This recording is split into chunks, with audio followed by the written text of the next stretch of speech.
বিসমিল্লাহির রহমানির রহিম। সুপ্রিয় শিক্ষার্থীরা, শুরু করছি হিসাব বিজ্ঞানের প্রথম অধ্যায়, হিসাব বিজ্ঞান পরিচিতি। আজ থাকছে হিসাব বিজ্ঞান পরিচিতির মৌলিক কিছু প্রশ্নের উত্তর এবং অজানা কিছু প্রশ্নের উত্তর, যেগুলোর মাধ্যমে আমরা খুব সহজে জানতে পারবো যে হিসাব বিজ্ঞান উৎপত্তি হয়েছে কবে, কখন, কে এই হিসাব বিজ্ঞানের গুরুত্বপূর্ণ অবদান রেখেছে, কারা হিসাব বিজ্ঞানকে আজকের এই পর্যায়ে আনতে সক্ষম হয়েছে তাদের সম্পর্কে।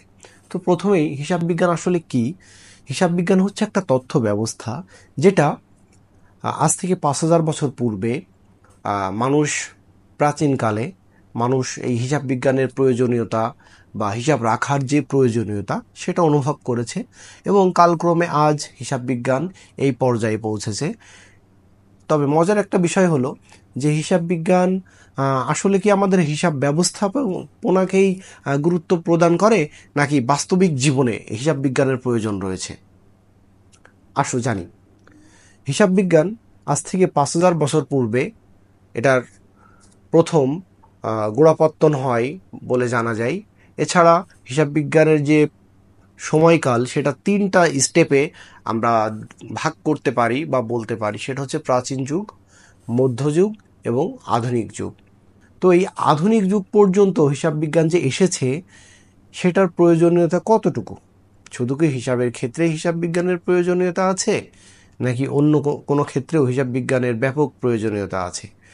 তো আমরা একটু পেছনের দিকে তাকালেই দেখতে পারবো মধ্য যুগে, অর্থাৎ ১৪৯৪ সালে ইটালীয় একজন গণিতবিদ, যার নাম হচ্ছে লুকা প্যাসিওলি, তিনি ইটালীয় একজন গণিতবিদ আর কি।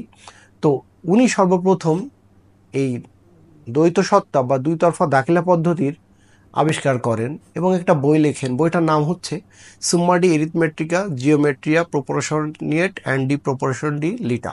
এই বইটা উনি লেখার পরই মানে বিশ্বজুড়ে একটা আলোড়ন তৈরি হয়ে গেল যে আসলে এটা হিসাব বিজ্ঞানের একটা বৈজ্ঞানিক পদ্ধতি বা একটা বই, যার মাধ্যমে হিসাব বিজ্ঞান পরবর্তীতে অনেক ফলপ্রসূ হয়েছে বা মানুষের গ্রহণযোগ্যতা লাভ করেছে। হ্যাঁ, তো আমরা এই আজকে হিসাব বিজ্ঞান পরিচিতির দ্বিতীয় পাঠে জানবো আরও বিস্তৃতভাবে। কেমন? সুপ্রিয় শিক্ষার্থীরা, হিসাব বিজ্ঞান পরিচিতি নবম দশমের দ্বিতীয় পর্বে সবাইকে স্বাগতম জানাচ্ছি। আমি রবিউল ইসলাম। প্রাচীন যুগ, হিসাব বিজ্ঞান সূচনা প্রায় ৫,০০০ বছর পূর্বে মেসোপটেমিয়া, মিশর, গ্রিস এবং রোমান সাম্রাজ্যে দেখা যায়। তাহলে ৫,০০০ বছর পূর্বে প্রাচীন যুগে এই মেসোপটেমিয়া যে সভ্যতা, মিশর সভ্যতা, গ্রিক সভ্যতা এবং রোমান সভ্যতায় দেখা যায় হিসাব বিজ্ঞানের ব্যবহার। পরবর্তীতে মধ্যযুগ সময়কাল ১২০০ থেকে ১৫০০ খ্রিস্টাব্দ। সেই সময় ইটালির বাণিজ্য নগরীগুলোতে হিসাব বিজ্ঞানের ব্যাপকভাবে বিকাশ লাভ করতে থাকে এবং ১৪৯৪ সালে ইটালীয় যে গণিতবিদ, ওনার নাম হচ্ছে কি লুকা প্যাসিওলি। এই লুকা প্যাসিওলি তার লেখা সুম্মা de Arithmetica Geometria Proportioni et and proportion D লিটা বইতে দ্বৈত প্রবেশনী পদ্ধতি, কি পদ্ধতি? দ্বৈত প্রবেশনী পদ্ধতি, এই পদ্ধতি বা ডাবল এন্ট্রি সিস্টেম, যেটা আমরা জেনে থাকি যে ডাবল এন্ট্রি সিস্টেম, উনি ব্যাখ্যা করেন, যা আধুনিক হিসাব বিজ্ঞানের ভিত্তি স্থাপিত হয়।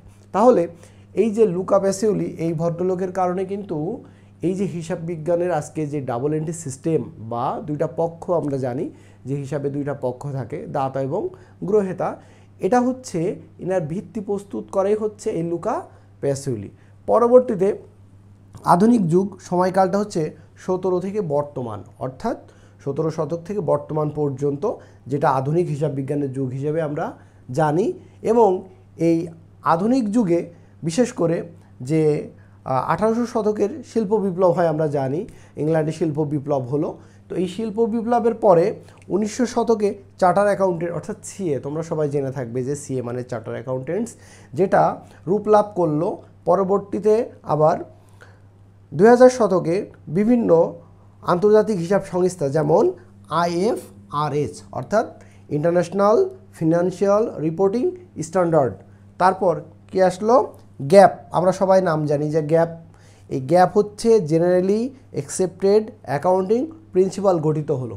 তাহলে হিসাব বিজ্ঞানের যেই ক্রমধারা, এই ক্রমধারা কিন্তু আজ থেকে প্রায় কত বছর পূর্বে, প্রায় 5000 বছর পূর্বেই বিকাশ লাভ করেছিল।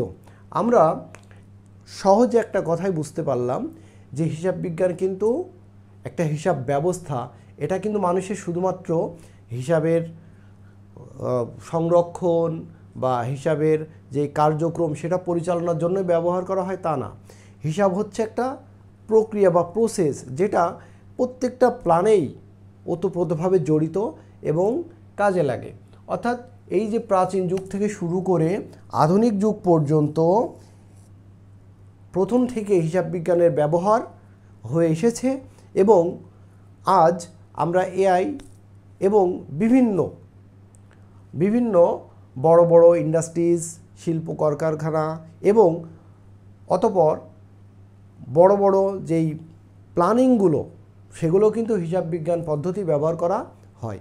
অতএব একথা অনিবার্য সত্য যে হিসাব পরিচিতি বা হিসাব বিজ্ঞানের পরিচিতি বা বর্তমান অবকাঠামোগত উন্নয়ন, সামাজিক উন্নয়ন এবং বিশেষ করে হিসাব ব্যবস্থার যে উন্নয়ন, সেখানে হিসাব বিজ্ঞানের অবদান অনস্বীকার্য, একথা আমরা বলতে পারি।